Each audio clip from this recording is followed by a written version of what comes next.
Everyone see the main presentation? Yep, you can. Okay, great. All right. So we will go and get started. Welcome to Salesforce Security Office Hours, everybody. Today we're going to be talking with Ville about how you can recognize a social engineering attack and when it's happening to you. So very, very important topic with everything that's been going on lately. So I always like to start off with this for everyone that has not joined and also for the recording. So what are Salesforce Security Office Hours? So basically, I created Salesforce Security Office Hours in response to this troubling reality that data breaches in the Salesforce ecosystem are on the rise, they're not falling. And I think the attack that we just saw with with all the phishing attacks, with the connected apps, I think that's just the start of getting people more aware, but I don't think it's going to be the end of these attacks. So I brought this, created this so we can bring more Salesforce specific best practices to people that don't have access to those. Get access to professionals and experts in Salesforce security, so people can ask questions and have actionable things that you can take away. And that's what's most important about this is that you have something actionable you can take away with you and implement tomorrow when you go back to work. And that's really the reason why this office hours exists, to give a forum for everyone to be able to become security experts. All right, so rules of engagement. I always like to go through this. Be respectful for others. It's open engagement. Feel free to ask questions throughout the presentation. Try to raise your hand if it's in the middle of the presentation. At the end, we're going to open up everyone to talk. And sometimes we may pause if there's some relevant questions. If your question isn't relevant to what's being discussed, then we will try to answer it best we can at the end. And most important, as I was saying earlier to everyone, is take notes and walk away with something actionable that you can implement today or that you can share with one of your colleagues. And I think that's the most important thing here is, and the reason why we're doing this is give you actionable things you can take today. So who am I? My name is Matt Myers. I'm the CEO and founder or co-founder of EzProtect. I'm a certified technical architect with over 18 years experience in the Salesforce ecosystem. I'm also the author of the best-selling book on Amazon, Securing Salesforce Digital Experiences. And one actually thing I'd like to just call out about the book is it's a story about how a customer of mine got hacked in a misconfigured digital experience site. And when I was actually reading the book, one of the people at Varonis had written where Ville works, written a blog article, and that's actually what got me started on the book. So if you actually look at the book, at the end of the book, I do have a reference to Varonis's article, and that's why I brought them on today, because I feel like they're a really highly experienced entity with a lot of people that understand about security in Salesforce. So, Ville, I'll let you introduce yourself. Awesome. So Ville Hertto.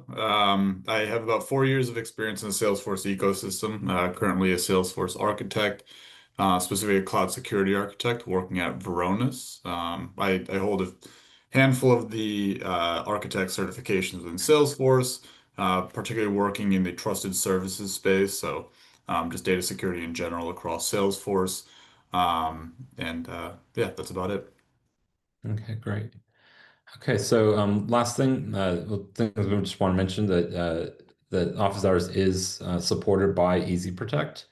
And so if you don't know, Salesforce doesn't scan files for viruses today or links. And then if you are using digital experiences, email to case, and internal use or even internal users, viruses could be entering your Salesforce environment. And that's what we do is we try to help customers protect their environments when it comes to viruses or phishing links in Salesforce. So recapping from last week we had a great session that went over all the connected apps and basically what you need to be doing to ensure that your connected apps continue to work after Salesforce installs that and applies that new change.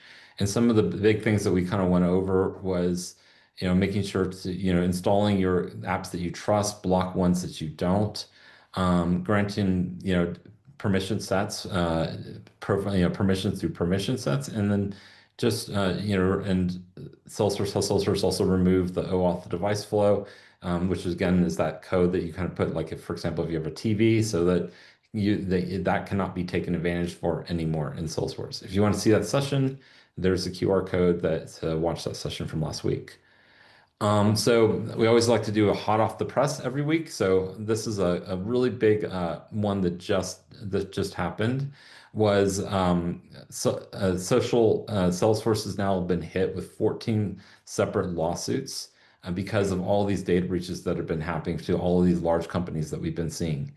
And what's interesting about this is that, I mean, Salesforce Ben wrote an arc about this as well, and I have my own personal opinion, is that I don't feel that it's really Salesforce's fault that this happened.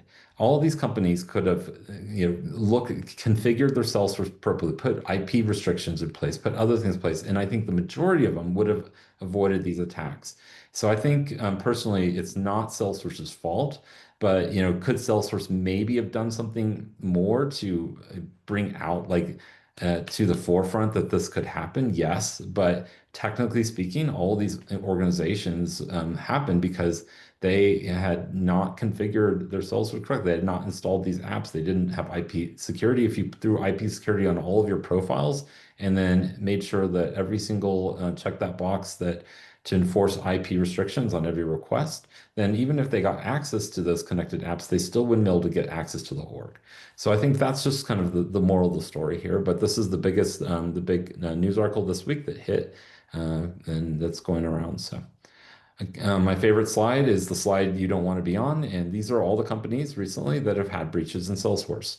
And so just think about that. This is pretty big, so we want to make sure that your companies do not get on this list. All right, so I always like to do a few metrics here. So, I mean, why does this all matter? Why does it matter what we're doing here? So, first off, is it's 204 days according to IBM for to detect a breach, and then 74% are involve human elements, and that's really what we're talking about here, and especially today, and all these attacks is most of these attacks was humans being manipulated to do something that what they shouldn't be doing. And that's I think part of that. And without stealing the thunder for the talk today, is making sure you're educating your users. And because all phishing attacks are on the rise, they're not on the fall. And so the longer you delay, the longer you're allowing these people to come in and not checking, not monitoring, the higher the breach and the higher the cost that's going to be hit when it does happen to your company. Like I think one of them, I forget if it was Coca-Cola or another one, it was like a year before they actually detected the breach. And so someone was walking around their house for a whole year, looking around, taking things out of their house, and they didn't even know it. All right, so, and this is kind of just reinforcing 88% of data breaches are caused by employee mistakes. So that's another interesting one. So anyway, I'm going to hand this off over to Ville and just let me know when you want me to advance your slides. But outside of that, the floor is yours. Great. Yeah. Thank you. So, just to kick us off, the question here is, would you recognize a social engineering attack when it's happening to you? And that's the troubling piece. That's what accounts for the 200 plus days that it may take a company to realize that they're under attack. And a question I like to ask is, if you were being attacked, how would you know? Do you have the tools in place? Do you have the means to understand that someone is querying your data, exporting your data, accessing your data? And many times these can go undetected. So some of the root causes in these recent attacks have been a result of vishing attacks. So it's a type of phishing using voice communication where the hackers are calling IT, they're calling the admins, and they're exploiting information or having them download OAuth applications. In addition, once they establish those connections, we talked a little bit about IP access, but also overprivileged user access. So whether this is the OAuth application or the users that are compromised, overprivileging users creates or allows these users to access whatever data they need. And so we still want to make sure that we're following the principle of least privilege so that even if a user is compromised, they're only getting access to the data that's necessary for that function, reducing what we call the blast radius, reducing the impact that that user can cause. Now, the attack vectors and the most common points of attack are going to be those OAuth applications, whether they're over permissioned, over assigned. They may also be privileged user accounts. So a user that's an admin or a super admin. In some cases, we've seen that a user is a frozen account, and then the attacker is actually calling IT and saying, "Hey, I still work here. Please re-enable my account." And then they now gain access to their account. They can escalate those permissions within their org, and then possibly compromise other users. And now they have multiple vectors of attack. So even if their user is shut down, they're still exfiltrating data within your org. And then unmonitored configuration changes. So along the lines of what I was just discussing, is that the configuration changes may occur from that admin or that super admin account where they're slowly increasing the privileges of the permission sets, the profiles, and elevating those permissions to increase what they have access to gain access to your data. Yep. One of the things that we've talked about in other sessions, I think several times, is really focusing on that overprivileged user access.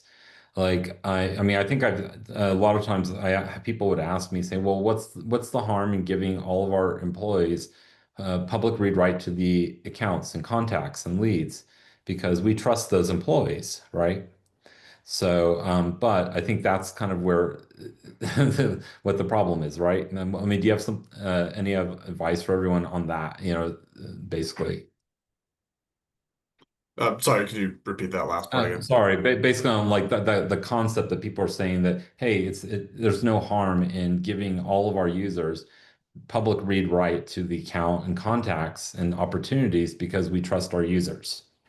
Right. No, absolutely. I was on a call yesterday where an organization wants to provide complete access to ChatGPT. They figured, we're willing to take the risk because it enables our workforce to be more efficient.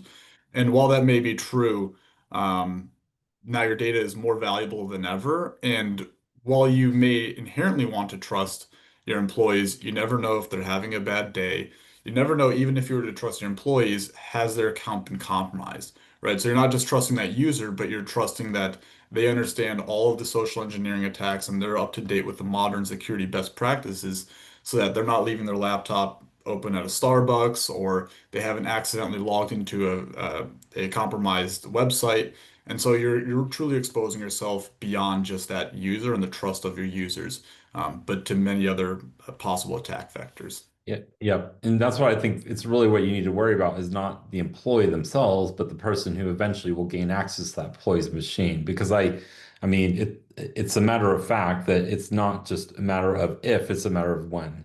You will have one of your employees compromised at some point in time. And so what data do they have access to and what they can do? And also going to your second points here on your slide, then I'll let you continue, is kind of more on the integration side, right? The integration, that's the most dangerous because once they gain access, that now they can automate those attacks, right? Yeah, absolutely. Yep. So, all right, great. We'll move on. Yeah, so here's a quick diagram just about how an attack may occur. Now, there are many different methods about how an attack may occur, but in this case, we'll just use an example. I didn't see a Jeff attending, so we'll use the name Jeff today. But Jeff is a cybersecurity hacker or a cyber criminal, and Jeff calls the admin at a big enterprise company. And so they call this enterprise company and they say, "Hey, um, Monday morning, everyone's tired, but we have an urgent project that's due tomorrow. I need you to download this application now." Right. And so the caller ID seems reasonable. Jeff seems credible. So we'll install this application that looks like Data Loader. So in this case, they may log in to what may look like a Salesforce login page, but it's actually mimicking a Salesforce login page. And so now those user credentials are compromised because they've now used their credentials. They've provided the MFA login. And so when this data loader application or data loader-like application is installed, they can slowly start to exfiltrate data from the environment. And so what these criminals are typically doing is they're waiting a little bit, right? So they're waiting between 2 and 6 months to make sure, okay, the coast is clear, we're installed, and they're slowly understanding what are the privileges that they have access to. And they're slowly exfiltrating the data to not cause any alerts. So if you have an alert set up with a specific threshold, they're understanding if that threshold is 10,000 rows, let's query 9,999 rows, and let's just do that daily, right? And so over time, they're slowly exfiltrating your data and compromising your information undetected. And so this is where those 200 plus days of undetection come into play because now if you're exporting nearly 10,000 rows over 200 days, that's a lot of data. Yep. And so what you're explaining here is basically the attacks that have been going on with all those large organizations that we've seen with the fake data loader, or even I think other types of flavors of applications where they were asked to give them that code, and then the code, once they put the code in, or the employee put the code in, then they gave them access to their whole org or whatever permissions that that employee had. And I think I'm guessing they probably were targeting more the admins of the orgs because they probably have a lot more access, especially if you're installing an application. But also, I think other users until now could have been targeted as well, right? Absolutely. Anyone that has access to download the applications or may have access to the applications were targeted. And all employees are a risk, right? So it's not just going to be necessarily your overseas employees, but it may be your local employees as well. And so without having the visibility, you're compromising a potential attack, whether it's data loader or some other connected application. Yeah, and like the example we were giving earlier, your sales reps are just as vulnerable as other people, and maybe they're even more dangerous because they have access to all your customer information or a lot of the customer information, and that's kind of where those big costs are. Maybe you have other people that are less access to that kind of data. So I mean, sometimes your users that are even some of the less privileged users have more access to the more highly sensitive data that really causes huge monetary losses in organizations. Absolutely.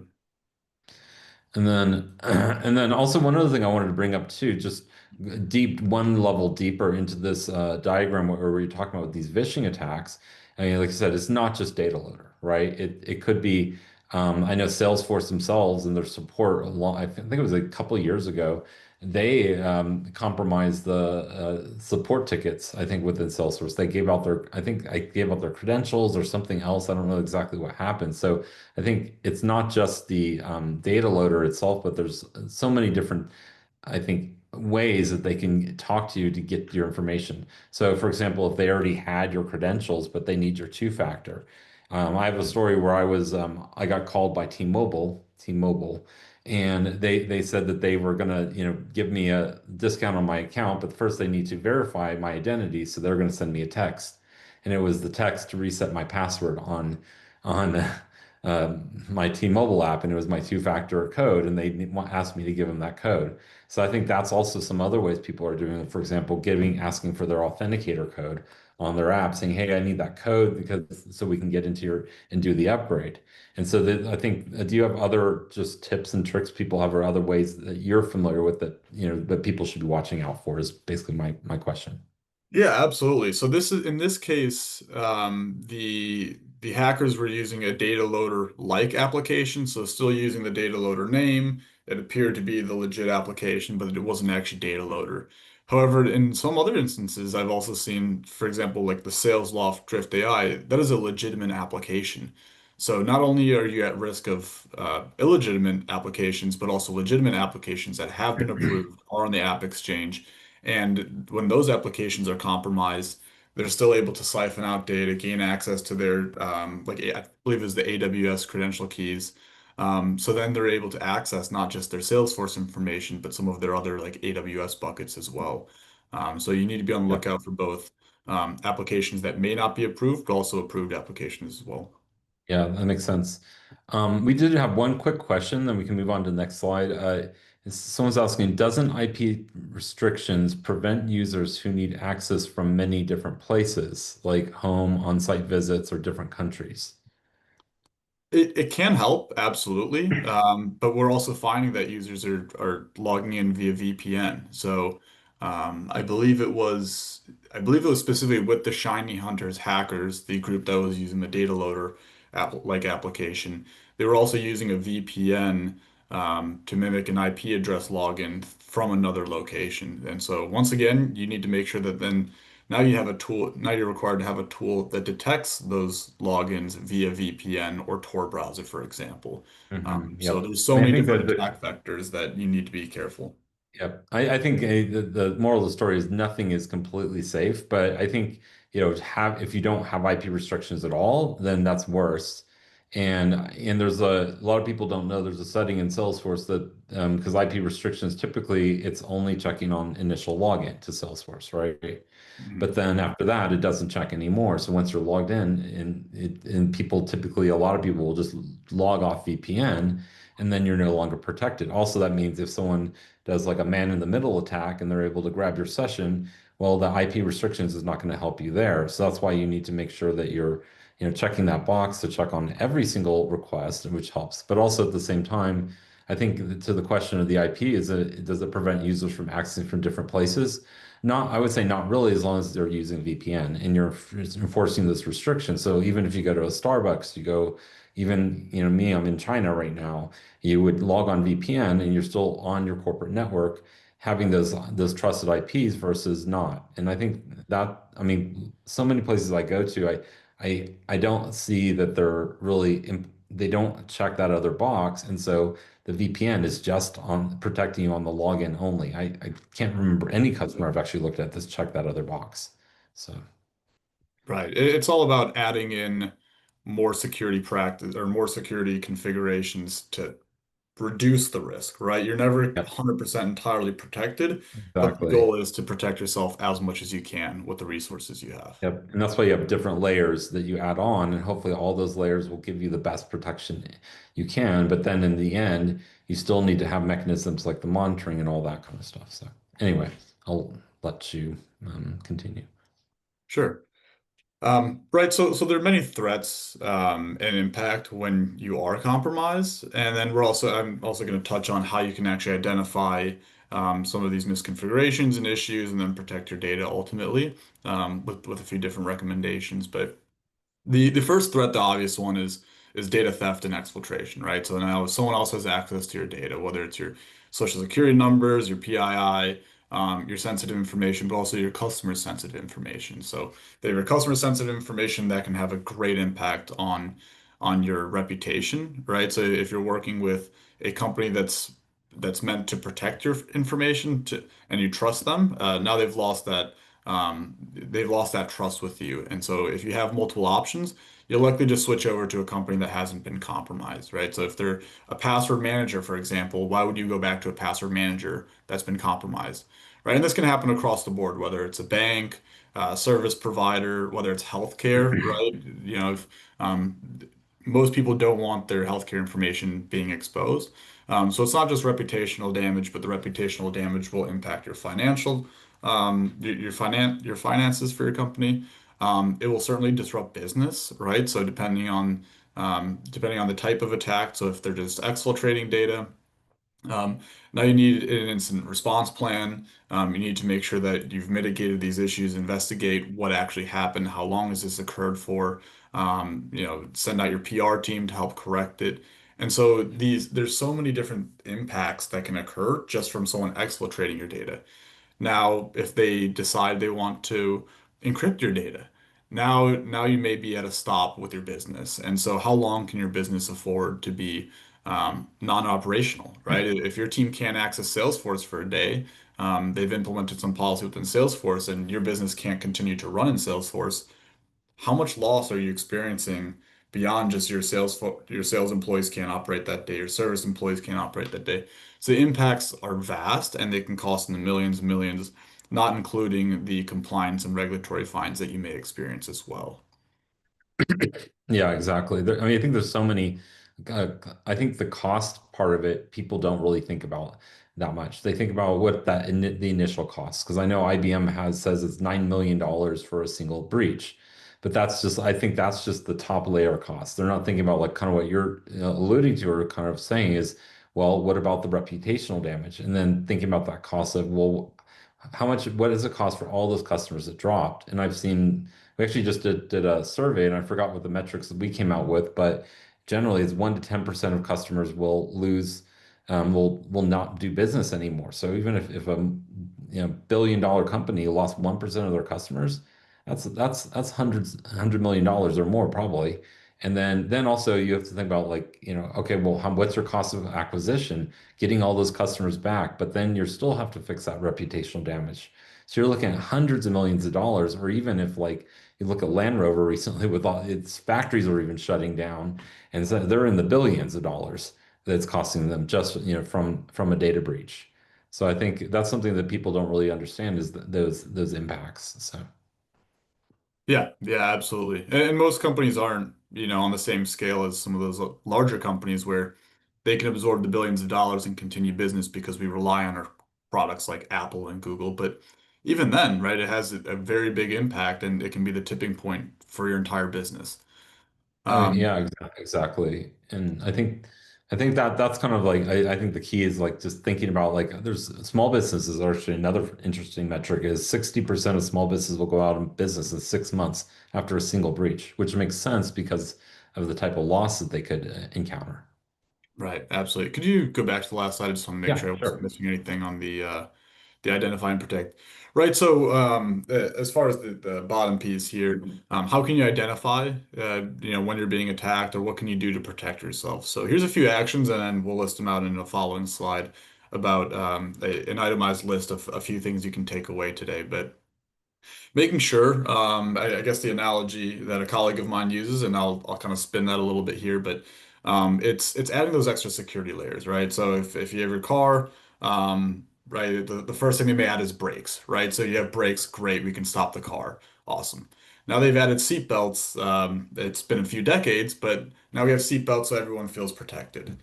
Then the next layer is going to be a your I'm blanking on the name, but when you get in a crash and there's the big balloon, Airbags. airbags. Thank you. I don't know. I was blanking there. But right, so there's a handful of those security measures that can be in place, but you're still not safe, right? So you still feel comfortable. You still take your car out every day, but every year, right, there's a new metal alloy that's being added to your car to help make it more secure. And so in our case, we want to, first and foremost, let's add MFA SSO, right? So when a user logs in, even if their credentials are compromised, now they have another means of, okay, well, they have my credentials, but they can't log in unless a user shares those. Let's add in our IP-based login restrictions. Let's deploy advanced monitoring so we know who's logging in from where and we can understand it. We want to audit our permissions, so make sure there haven't been permission changes, permission scope creep, understand what connected apps do we have today, who are they assigned to, how are they being used. And then removing stale users. So just general data hygiene. Let's remove users who aren't using our platform. Let's remove those excessive permissions that aren't used or necessary, and let's remove those unregistered apps. So just in general, data hygiene, data security, and removing things that aren't needed is a great place to start for your team. Yep. And one thing I wanted to bring up actually, or ask you about, kind of what you guys see in your own organization with your customers. Do you see a lot of customers that with their full sandboxes are a lot less, I guess, scrutinized versus the production environments, like a lot more stale users and excessive permissions in those full sandboxes rather than in prod? Absolutely. There's a misconception that your sandboxes are protected because only a handful of users have access. But generally, this is where your contractors, so your external users, are accessing your environment. They are working on development work, so they don't need any blockers, and we want them to be efficient. They have deadlines. Their bosses are under pressure as well. And so the ask is for them to continue their development work as quickly as possible without any roadblocks. Now, in many cases, when you're refreshing a sandbox, that sandbox, your full copy sandbox, your partial sandbox, has production-like data, and it should be treated equally, if not more protected than your other environments, because of the lack of visibility and security that's generally um, enforced within those environments. Yep. And also, sometimes I know if you refresh the sandbox, some of the settings aren't going to be exactly the same, or maybe they don't apply to prods. So maybe you have certain monitoring tools in place, but you need to set up the correct endpoints or other your users. And then those monitoring tools are not monitoring the sandbox. So you're monitoring your prod with the production data. You should be monitoring your sandboxes as well with that same production data. Mhm. Absolutely. Yep. So, all right. Okay, so common traits of of a phishing attack specifically. So talked about a little bit earlier, delayed exfiltration. They may wait, make sure things are, the coast is clear, and then slowly exfiltrate your data. If you can identify if a user is using VPNs or Tor, Just being aware of that. When you're reviewing your connected apps, make sure that they look authentic, right? The case sensitivity does matter. There aren't underscores, for example, and so that the application that you have installed is legitimate. OAuth abuse, social engineering, right? So protecting from social engineering is generally harder. Just humans are prone to error. You can send out your training campaigns. Some folks will follow the training campaign. Some people will press play and then do something else. It's just human nature. But it's something to be aware of. So if you can educate in bite-sized forms or in an easy form for users to ingest, then we absolutely recommend it either way. And then users that are impersonating authority, so they're calling, "Hey, I'm a manager, I'm an admin, I need this immediately," right? Those are some things to look out for. If something is urgent, but you've never spoken to this person before, you may want to think twice, even if it's urgent. Yep. And I know a lot of times they're going to use things that seem like that they know you. Like that's why be careful what you post on LinkedIn because they can look at your LinkedIn, they look at your Facebook, and they can say, "Oh yeah," they can act like they know what's going on. Like sometimes people apply, "Oh, I'm so happy to be glad of this amazing project." Then maybe they call and, "Hey, this is so and so for IT. I know you're in this middle of this big project, but we need to install this application right now." So I think the rule really should be that don't ever give out any information to anybody that calls you, unless you can absolutely authenticate them. And even still, I myself will just hang up the phone and call the published number of that, whether it's internal published number or external, or like for example, the bank calls. I never give out any of my information, but a little bit harder, like you said, to train all of your employees to do that versus just doing it yourself, of course, right? Absolutely. Um, One other thing I thought would be good if you could explain a little bit about some of this terminology that you're throwing out here, because maybe not everyone is super technical on the call. Like, what is a Tor, for example?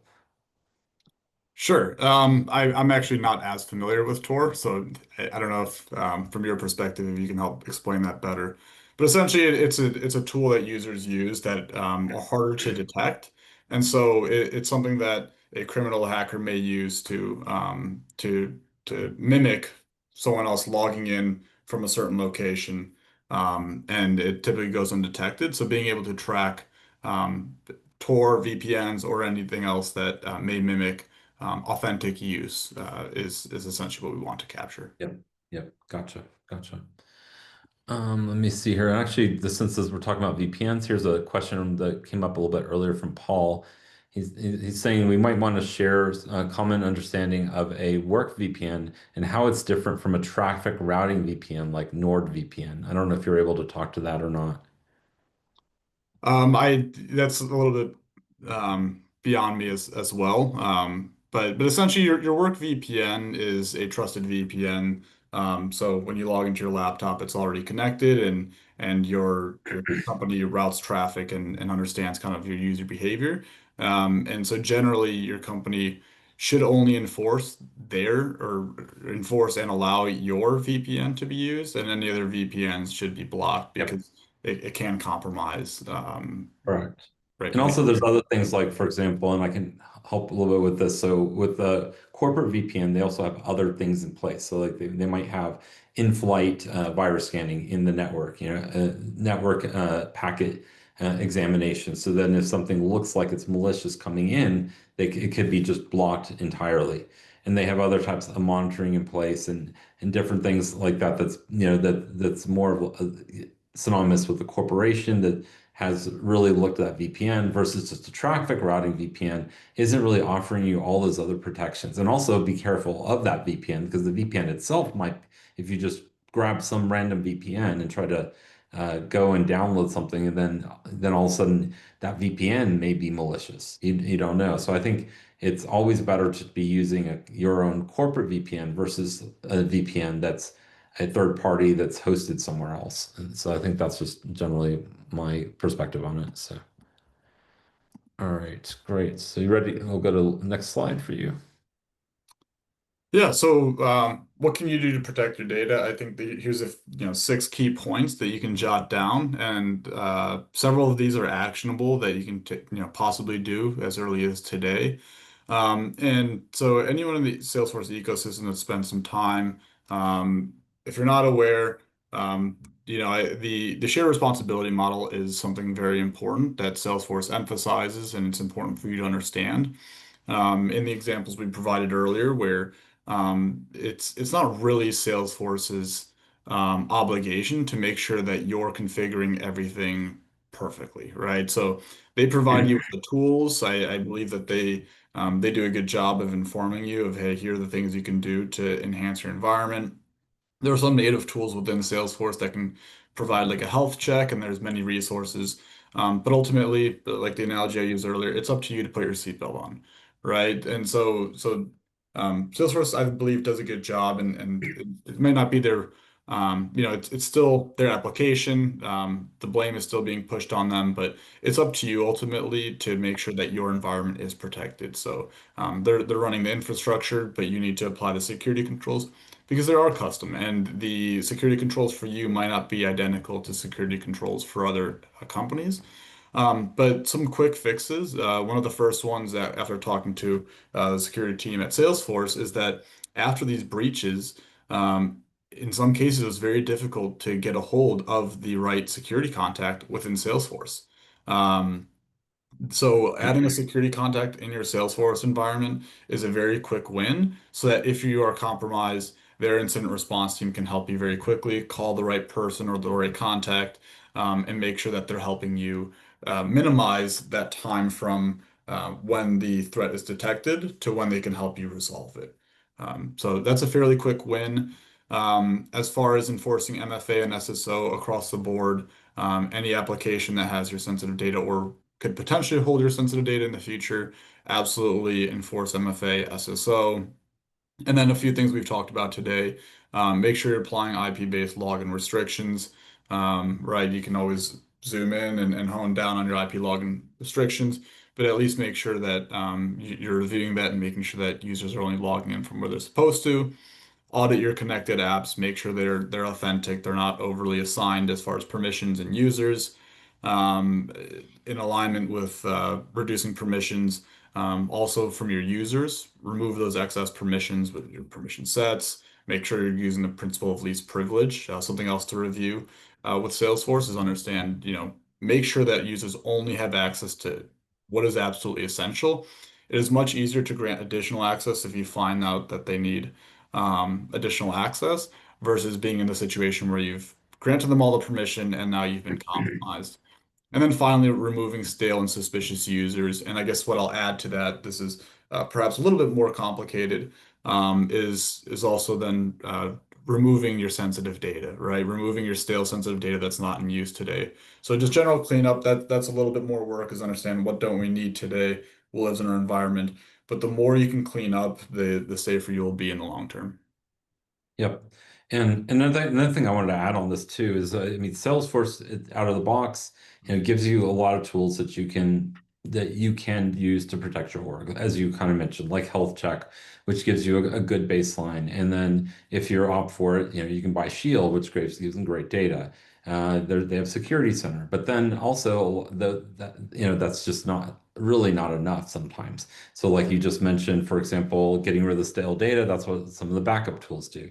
And then also, of course, if you want to get more of that information, figure out what's it really happening in your org, what kind of permissions are there. Sometimes really hard to look at that with just the tools you have in place, right? And that's kind of, I think, what you guys help customers with as well, with is really inspecting, understanding kind of what's going on with the org. It'd be great if you kind of just give a quick overview of kind of how Varonis is helping your customers with this kind of stuff. Absolutely. Yeah, at just the kind of a baseline level, we also provide a risk assessment. I believe ours is slightly different, but both EzProtect and Varonis, we offer risk assessments so that you can just get a baseline. Like, right, it's non-committal, but as the experts, we can absolutely show you some of the gaps that we see or areas for improvement, because there's almost always going to be some area for improvement. But what we help with is we're helping you understand what are my configurations, marrying that with user activity, and then understanding where your data sensitivity is, right? It's not just enough to understand, hey, we have sensitive data in our environment, right? the whole question there is, well, what's next? Who's accessed that data? How do they access that data? And what can we do to reduce those permissions, remove that data, change those configurations if needed?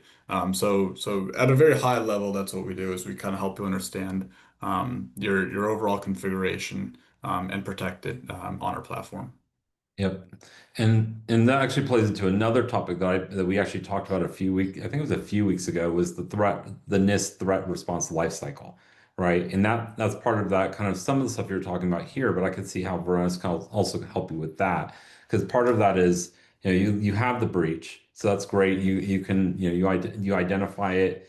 But then sometimes people put extra users in it. Maybe they change permission sets in Salesforce. And now you have to, there's a step in it which is the, eradication. That's getting all the extra stuff that they put in your org and taking it out. And that's really hard to know sometimes if you're just going and looking into your org.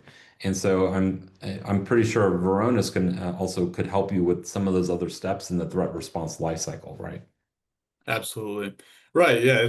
We have a team that's constantly creating new threat detection policies and alerts so that, one of the challenges is what's the next threat? What's the next threat? Right now, today it's connected apps, but tomorrow it might be something else. And so we're kind of reducing that manual effort that you need to create and understand the whole security landscape and create these policies, Hmm. find the tools to help you protect it, but we're helping you understand here's the threat today, here's the threat tomorrow, and here's how we can detect it. Yep. That's great. Okay. All right. So I'm going to move on, to my favorite quote that I kind of stole from something else, but only you can prevent and contain data breach in Salesforce for, Cody here and Astro.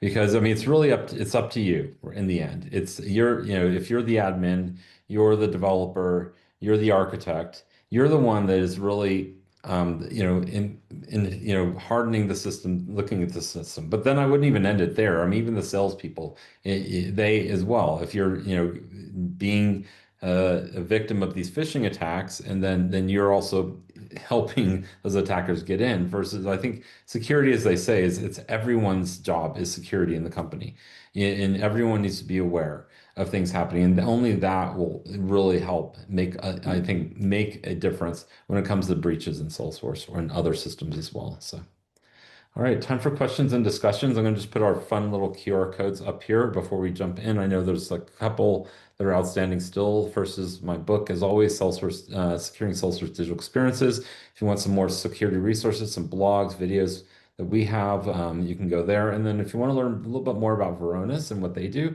that's the last QR code there. So, all right, let's jump into some of the questions.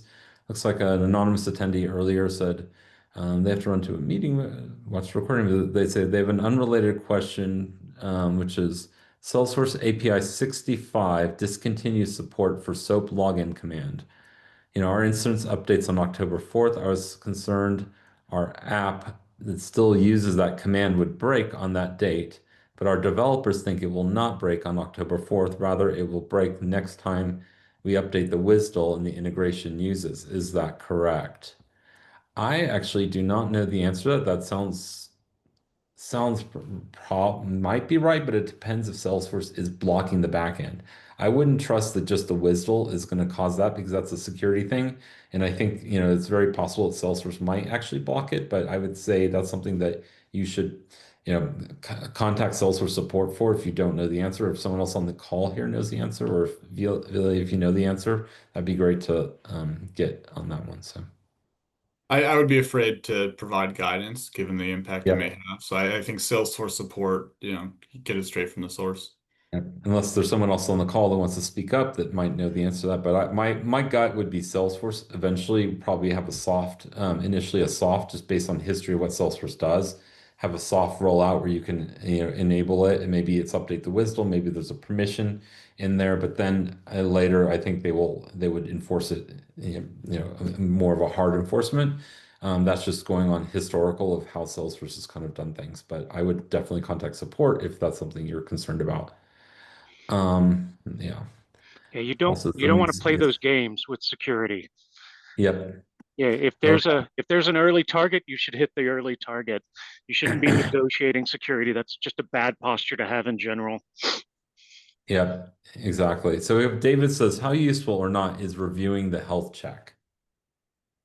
You want to take that or would like me Yeah, to? I can start with that. The health check is a great place to start, right? It's one of those tools, like why would you not use it? Because it categorizes some of your security risks that may exist and helps you understand where do we live today in relation to it. And then it's up to you to decide whether those metrics within the health check are relevant to you. But it's a great starting point, right? It's a free resource. It analyzes your environment. And you may not be able to tackle everything and get your health check to 100%. But it's almost like Salesforce's own form of a free data risk assessment at a very high Yep. level. It doesn't capture Yep. everything, but absolutely it's helpful. Yeah, it gets you a good baseline. And then also the nice thing about it is you can create your own custom rules or custom, I guess, things that should be set. So you could technically get to 100% if you are creating your own custom rules around it.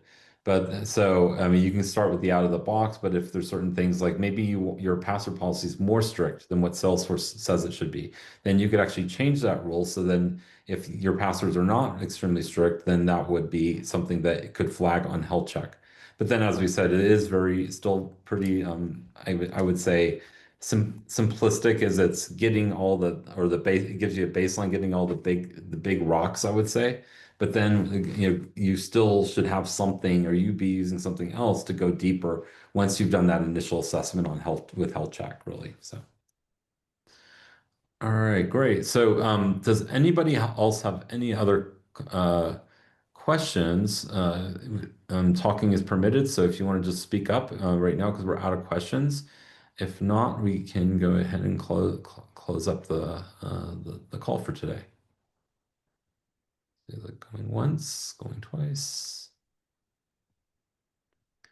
All right, great. Well, I guess since there's no more questions, I guess we can wrap up. Thank you again, Ville, for your time today and going through this important topic. And, we'll see everyone on the next Salesforce Security Office Hours. Awesome. Thank you. Bye, everyone. Thanks. Thanks. Bye.